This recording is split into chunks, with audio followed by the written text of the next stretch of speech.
Bismillah, Assalamualaikum warahmatullahi wabarakatuh. Pertama-tama marilah kita panjatkan puji syukur atas kehadirat Allah Subhanahu wa taala yang telah memberikan kita nikmat kesehatan, nikmat kesempatan sehingga kita dapat berada di room Zoom ini.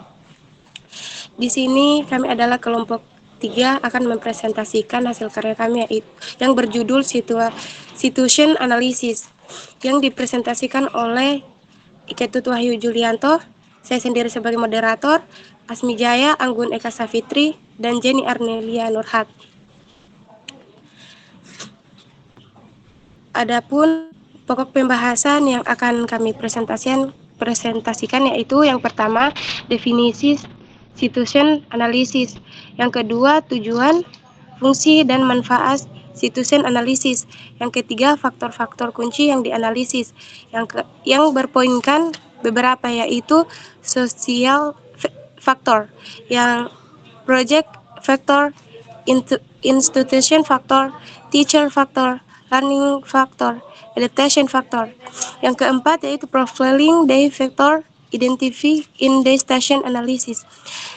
Yang kelima discussion, gestation, and activity. 6. Appendix 1 situation analysis profile. Yang ketujuh appendix 2 matrix for identify factor in curriculum renewal process. Materi yang pertama akan dibawakan oleh Saudara Ketut Wahyu Julianto. Kepadanya saya persilakan. Baik, terima kasih atas kesempatan yang diberikan. Di sini saya akan menjelaskan definisi dari situation analysis atau yang dalam bahasa Indonesia kita sebut sebagai analisis situasi. Jadi di sini ada beberapa pakar yang mendefinisikan situation analysis. Yang pertama, menurut Jack C. Richards 2001, ini juga merupakan dasar dari apa yang kami angkat pada hari ini. Menurut Jack, situation analysis adalah proses mengumpulkan informasi sistematis tentang berbagai faktor kontekstual yang memengaruhi perancangan dan implementasi kurikulum bahasa. Proses ini bertujuan untuk memahami kondisi aktual tempat kurikulum diterapkan, termasuk kekuatan dan kendala yang ada, sehingga dapat dirancang kurikulum yang relevan dan dapat diimplementasikan secara efektif.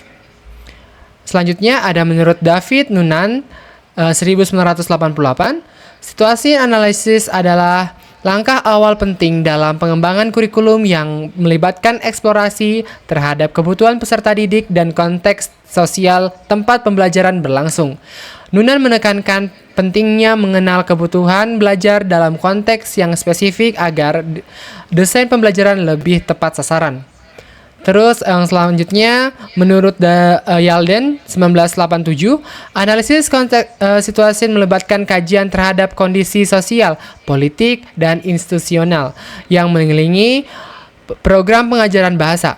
Menurutnya, pemahaman menyeluruh terhadap konteks eksternal yang sangat penting untuk membuat kurikulum yang tidak hanya ideal di atas kertas, tetapi juga realistis di dalam penerapannya.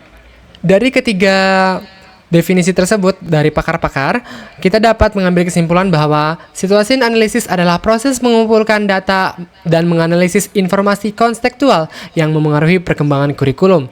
Ini mencakup faktor-faktor yang dapat mendukung atau menghambat implementasi kurikulum, di mana dalam pembahasan kali ini merupakan analisis situasi atau menganalisis situasi bagaimana kurikulum tersebut bisa diimplementasikan secara tepat sasaran dan secara efektif ke seluruh tempat pembelajaran ataupun konteks sosial tempat pembelajaran itu berlangsung, seperti itu. Selanjutnya, di sini terdapat tujuan, fungsi, dan manfaat situasi analisis. Pertama ada tujuan. Tujuannya adalah untuk memahami konteks tempat kurikulum akan diterapkan sehingga perencanaan dapat lebih realistis dan sesuai kebutuhan. Di mana yang kita ketahui bahwa di setiap daerah tidak mungkin mendapatkan pemerataan yang sangat merata, apalagi daerah-daerah terpencil. Inilah saatnya untuk menganalisis kurikulum tersebut apakah sudah sesuai dengan keadaan sekitar ataupun keadaan di mana tempat ajar mengajar itu terus berlangsung. Selanjutnya, fungsi dan manfaat. Pertama, menjamin relevansi kurikulum dengan kebutuhan lokal dan global.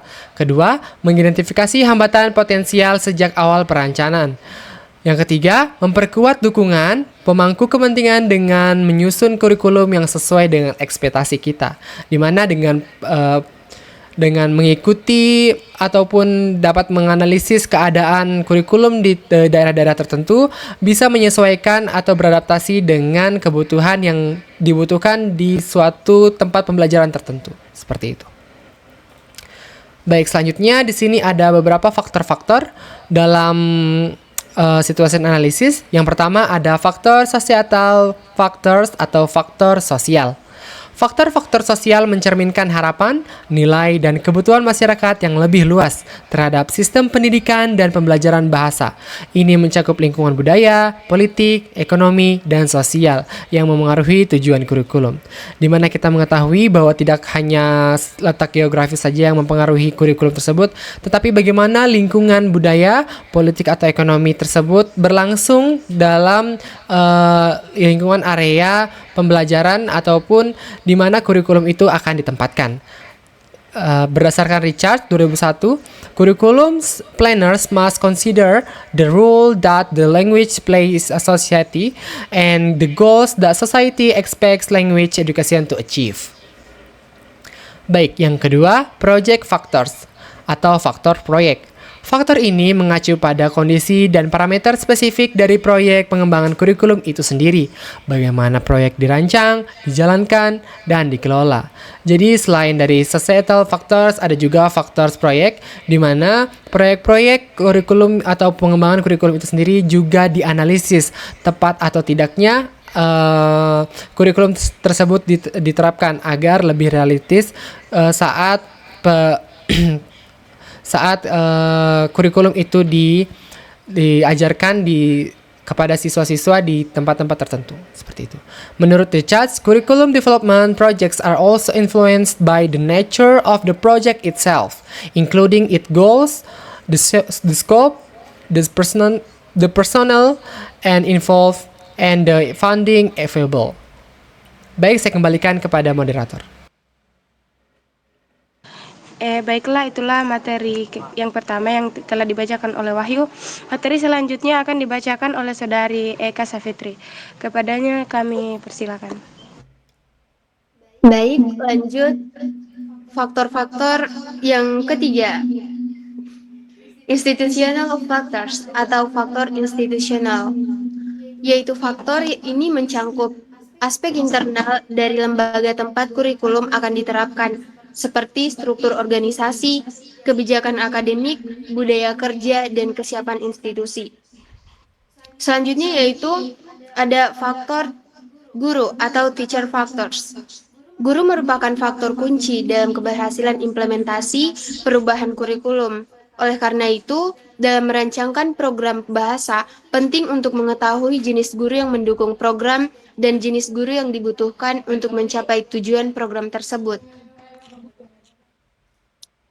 Contoh konkret yaitu sebuah sekolah di daerah pinggiran mengalami penurunan nilai ujian nasional setelah dilakukan analisis ditemukan bahwa banyak guru belum memahami kurikulum merdeka, guru kurang mendapat pelatihan, penggunaan teknologi pembelajaran digital, semangat kerja menurun karena kurangnya penghargaan dan beban kerja tinggi. Dari sini, sekolah bisa mengambil langkah-langkah seperti meningkatkan pelatihan, memberikan insentif, dan mendorong kolaborasi antar guru. Selanjutnya, faktor yang kelima yaitu learner factors atau faktor peserta didik. Berfokus pada faktor-faktor yang berpotensi relevan seperti latar belakang, harapan, keyakinan, dan gaya belajar yang disukai pembelajar. Pembelajar dapat mempengaruhi hasil proyek dan dengan cara yang tidak terduga. Misalnya, buku teks atau seperangkat materi mungkin menarik pada tingkat yang sesuai dan menyediakan banyak latihan yang bermanfaat. Contoh kasus yaitu sebuah SMP menemukan bahwa banyak siswanya kurang semangat belajar. Setelah melakukan analisis, diketahui bahwa sebagian besar siswa tidak punya target belajar yang jelas. Banyak siswa merasa pelajaran sulit karena tidak sesuai dengan gaya belajar mereka. Beberapa siswa mengalami masalah keluarga sehingga sulit fokus di kelas, namun sebagian kecil siswa menunjukkan antusias tinggi dan aktif dalam diskusi. Dari hasil analisis itu, sekolah bisa menyusun strategi seperti memberikan bimbingan, motivasi, dan konseling, menyesuaikan metode pengajaran agar sesuai dengan gaya belajar siswa, dan melibatkan orang tua lebih aktif dalam proses belajar anak.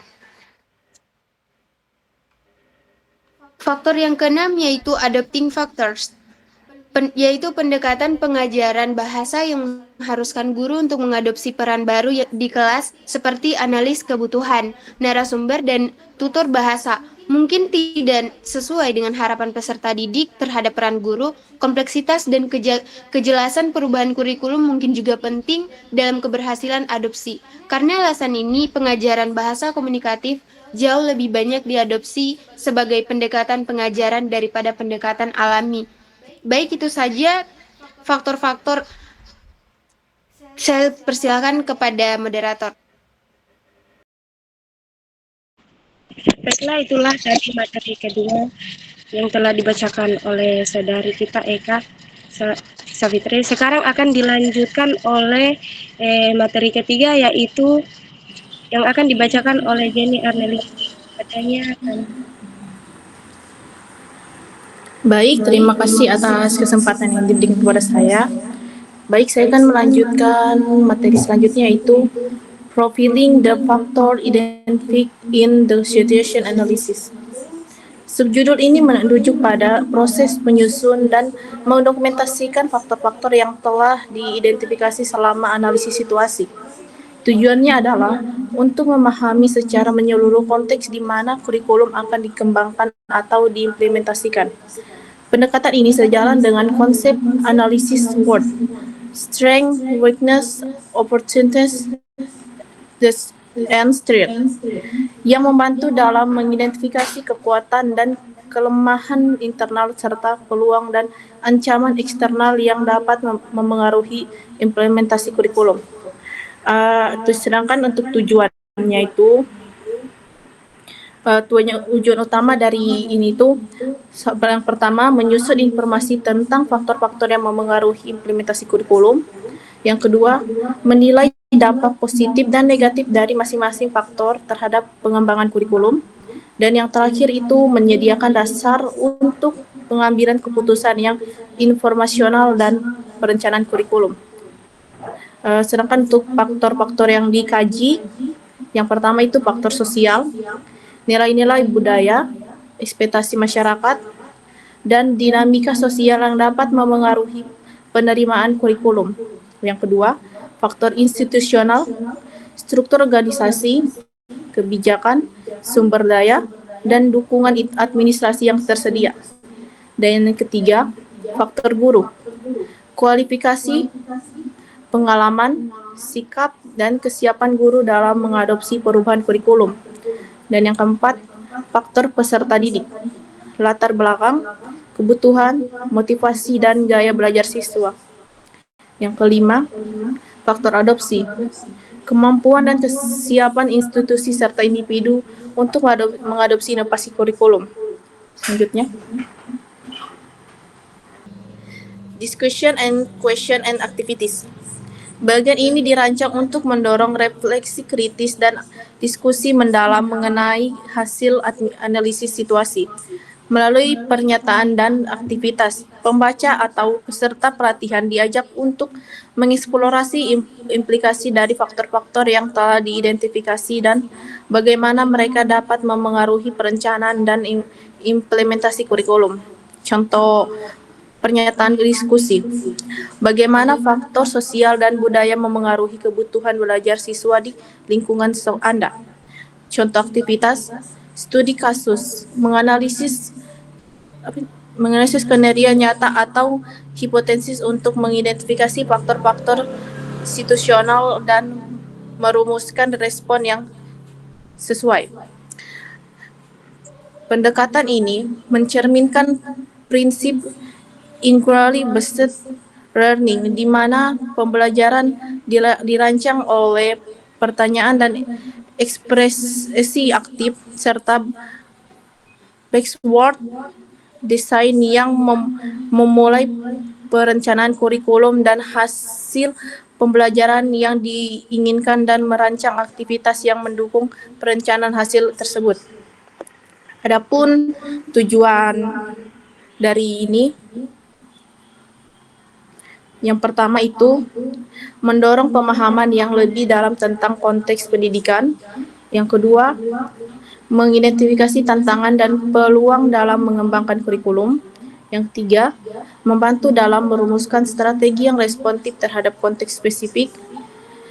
Ya, itu aja, sekian dari saya kembalikan kepada moderator. Baiklah, itulah materi ketiga yang telah dibawakan oleh saudari kita, yaitu Miriam. Adapun materi keempat adalah saya sendiri yang akan membawakan. Yang pertama itu alat bantu analisis. Alat bantu analisis ini terbagi atas dua, yaitu Appendix 1, Situation Analysis Profile atau Profil Analisis Situasi. Yang kedua, Appendix 2, Matriks Identifikasi Faktor dalam Proses Pembaharuan Kurikulum. Oke, saya akan menjelaskan nih. Yang pertama yaitu Appendix 1. Appendix ini adalah kerangka kerja sistematis untuk memprofilkan konteks pengajaran bahasa. Ini digunakan untuk mengumpulkan informasi detail tentang berbagai elemen dalam suatu sistem atau program pengajaran bahasa. Adapun contohnya yaitu adalah yang pertama yaitu konteks ekonomi, yang dimana banyak siswa berasal dari keluarga berpenghasilan rendah, akses terhadap teknologi dan sumber belajar modern masih terbatas. Yang kedua, konteks pendidikan kurikulum yang digunakan masih cenderung berorientasi pada teori, belum cukup kontekstual dengan kebutuhan lokal, minat dan mempunyai bahasa Inggris siswa masih rendah. Yang kedua, saya akan membahas appendix yang kedua, yaitu matriks identifikasi faktor dalam proses pembaharuan kurikulum. Matriks ini digunakan untuk mengidentifikasi dan mengevaluasi faktor-faktor yang mempengaruhi keberhasilan atau kegagalan proses pembaharuan kurikulum. Kurikulum ini berguna saat melakukan evaluasi atau penilaian kelayakan program baru. Salah satu contohnya adalah kebijakan nasional. Kebijakan nasional adalah implementasi kurikulum Merdeka dari Kemendikbudristek. Yang kedua, kebutuhan peserta didik. Siswa kurang memiliki kemampuan komunikasi bahasa Inggris. Itulah tadi dari kedua contoh, yaitu contoh dari Appendix 1 dan Appendix 2. Adapun kesimpulan dari situation analysis, yaitu situasi analisis adalah tahapan awal yang krusial dalam pengembangan kurikulum. Tujuannya adalah untuk memahami konteks, kebutuhan, dan kondisi tepat kurikulum akan diterapkan. Dengan menganalisis situasi secara menyeluruh, pengembangan kurikulum dapat merancang program yang realistis, dan dapat diterapkan secara efektif. Melalui